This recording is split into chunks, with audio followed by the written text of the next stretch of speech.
into her mother's skin. She was free, Sure did. as a river was wide.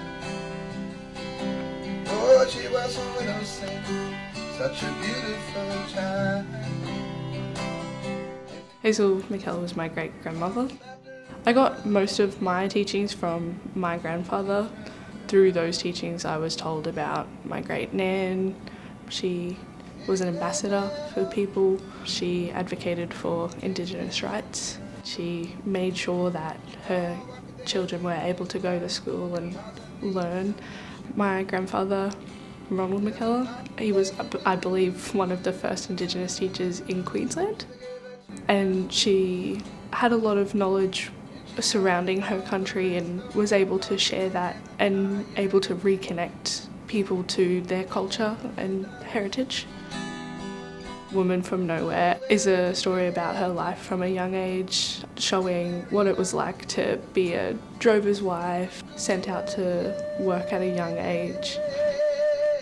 Hazel's showed us to stay connected to country. Occasionally we'll go out, spend time with family and go to sites.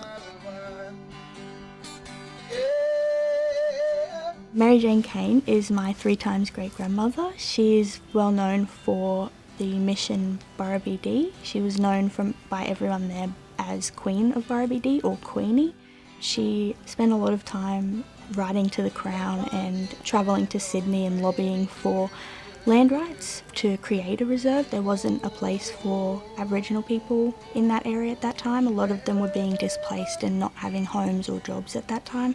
I've always known that she was one of my ancestors just because living in Dubbo and travelling up here quite often to see my grandparents, we often drove across the bridge that's named after her. It's quite hard when the only link to that heritage I have is my pop and he's still learning as well. So it makes it hard to have the facts to learn about.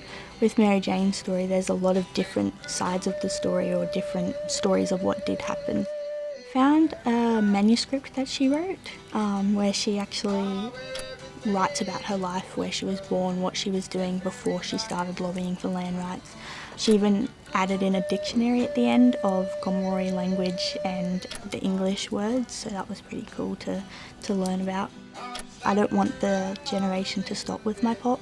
I want to be able to continue telling the stories to my kids and my grandkids in the future. I want to tell stories about the past and before I was around.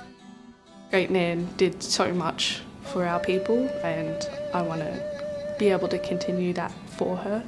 Her bravery to continue to fight for things that she thought was right, that's, I guess, the biggest inspiration for me and even my family. I've seen them continue her legacy and that's obviously passed down to me.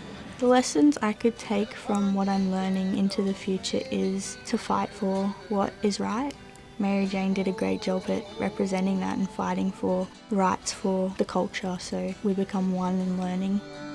Her impact on the Indigenous communities was to, I guess, come together to understand each other and learn from each other.